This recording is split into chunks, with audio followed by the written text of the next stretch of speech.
can we improve them? What selling points are you going to try and use?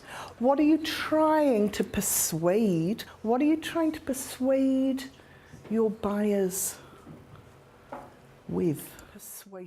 When it comes to lessons in selling yourself, teacher Jane Fanshawe speaks from experience. In only 4 years of teaching, Jane's been promoted to MFL coordinator at Holy Cross Primary School near Newcastle. How can we... Without coaching and mentoring, I don't think I would be MFL coordinator now.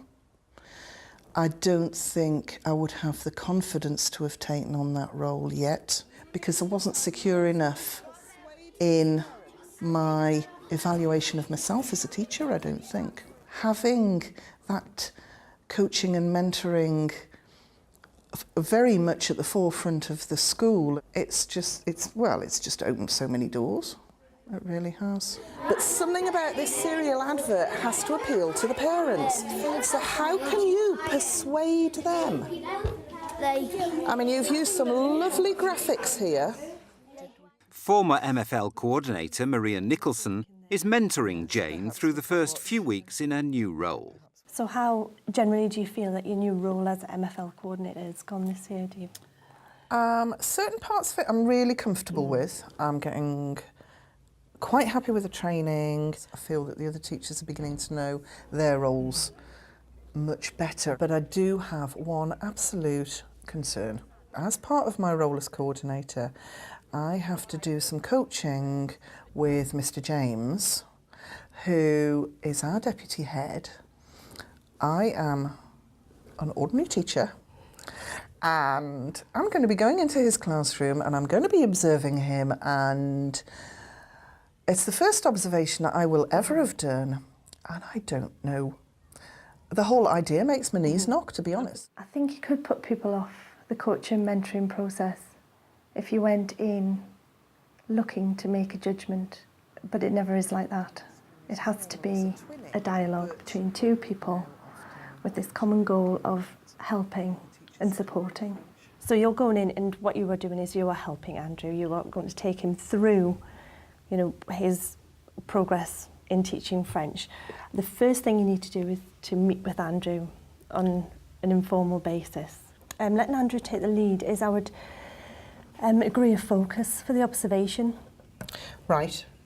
Okay. You know, what is it that he wants you to focus on? That's a much more productive way of going about it, because he'll know exactly where he needs to improve without anybody telling him.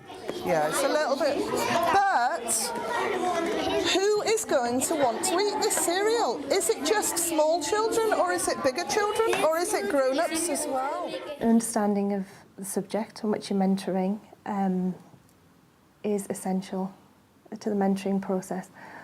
Also, you need to be a good listener. You need to take other people's ideas on board, to present your own ideas clearly, and I think prepared to be questioned yourself, because the person who needs your help, who is being mentored, does want answers, and it's your job therefore to give them. So where would you suggest, if I sit at the back of the class, or? I would always ask, you know, where would you like me? You know, right, okay, so ask the question, because yeah, teachers have different... Not to be in the way in case there is some movement around the activities involved. Okay, so where would you like me to?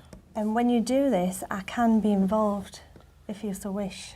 I could, you know, form part of the lesson. I can come in and observe you. So you could actually come in and be there with me for that first... Yeah, in that way I can also help you... coaching session. You know, collate your feedback. And that would be really helpful. Would you mind? Not at all. I think having a strong mentor who's available to you is absolutely vital. I don't think I could have been as effective as quickly without her. In fact, I know I couldn't. Jaune. Well done, Nicholas. Jaune, yellow. Gris. Well done, Tobias. What's gris? Not silver. Who can remind us what gris is? Grey. Grey. Well done. Rose. Now, I know you're fairly new to teaching French. What focus do you want me to consider when we're looking at this lesson? What's the area that you want to work on? Well, I'm quite happy with the actual resources that we have. Right. The thing with teaching them French at this stage, because there's such a large focus on the speaking and listening, I'm Yes. happy with the whole class speaking listening aspect, and working one-to-one. It's trying to develop more opportunities for speaking and listening. What approaches have you tried in the past? I've been using, obviously, with chanting in groups, discussion on tables. I have done a little bit of paired work with it, but Do you not find that successful with them? not particularly successful at the minute, but I'd be interested to see if you can give any suggestions. Right, okay. So that's the focus that we're going to work on. When we pronounce it, we almost don't hear the S. So we're not going to look at the spelling just yet. We're going to pronounce it gris. Can everybody say that? Gris. Okay, good. It's all about the sharing of ideas and another pair of eyes coming into the classroom. And you have your strengths that you work to. But sometimes it's easy to get into a routine or a set way of doing things. So the opportunity for anybody else to come in with a fresh pair of eyes to look at a lesson or to bring in fresh ideas, that's what the opportunity is about, really. Okay, what we're going to do this morning is we're going to look at revising numbers that we've done so far. Okay, this time we're going to start bouncing the ball. And every time I bounce, you're going to count with me. But you've got to be careful because I might stop bouncing and you've got to wait and carry on counting with me. Okay, so every bounce, it's a count. Okay? 1, 2, 3, 4, 6, 7. Can I ask you, when you were seeing the first part there, what's the most useful for you, seeing the video clip or watching the slap the board out to the tee? Which helps you learn the best? Slap the board. You like the slap the board? Because I've asked some people and they thought the video clip. So it's interesting to see that different people learn in different ways. Okay? I've picked up a couple of things in the lesson that are lovely, but they're things that we could do anyway before we moved on to pairs, which I'll go over with you later on when we do some feedback. Okay? We had discussed when we were planning the lesson whether to do some paired work, whether that would help us in meeting the assessment focus that we'd agreed today, and we'd thought originally, yes, let's do some paired work.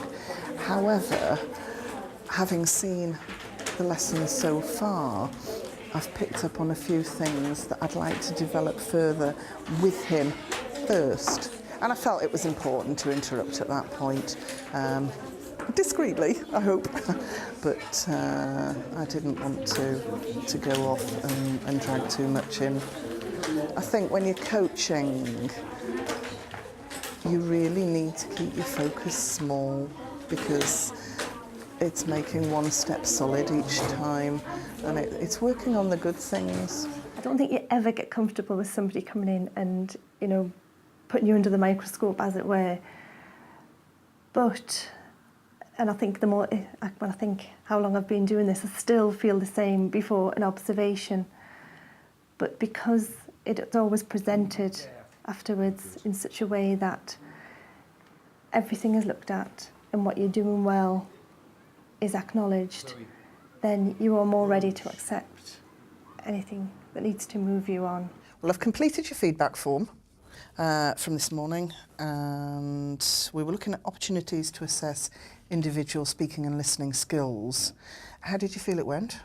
I felt there were plenty of opportunities there for the individual speaking and listening. Right. Being able to pick up immediately on pronunciation issues and things like that. I think you've got to have confidence in the person who is coming in, but it's not about being more experienced or more senior. It's more confidence that whatever is discussed on a professional basis, that it's not a personal thing, and that both parties are open to it. First of all, if I could go through the lesson as I saw it. Good fast-moving pace. You kept going right throughout. There were no obvious gaps. The children were fully engaged all the time, so that was really good. What I'd suggest to you to develop in the future really is paired work within the class.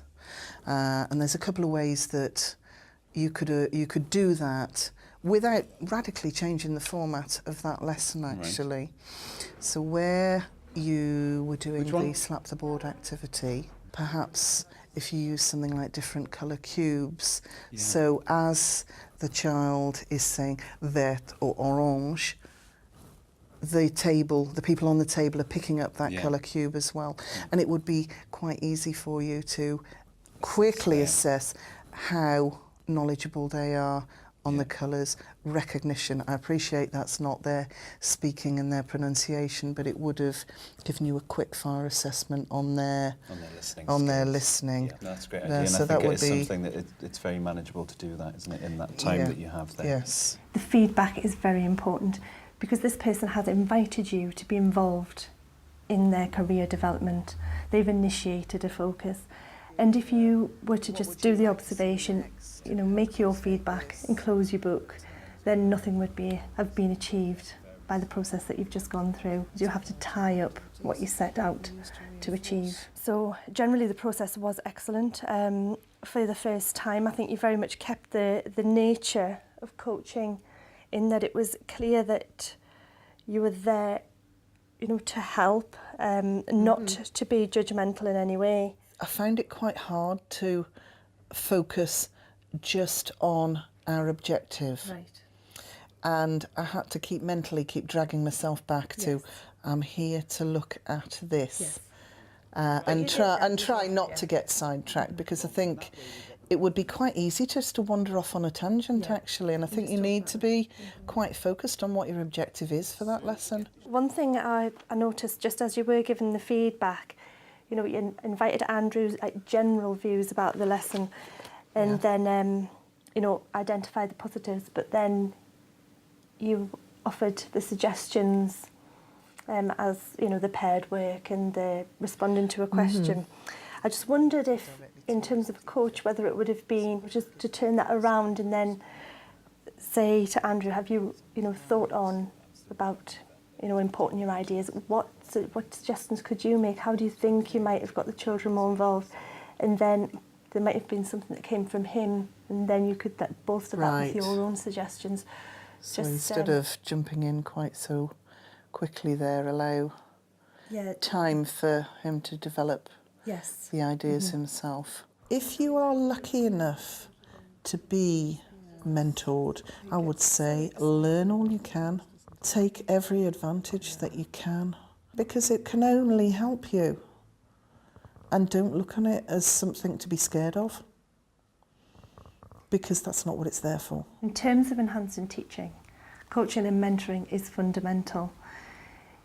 If you were to take away all of the support that you receive from the staff around you in terms of the coordinators and the senior staff, if you cut yourself off from that, you would stay the same. You would never move on. You would never improve and grow as a teacher. Well done, Emma.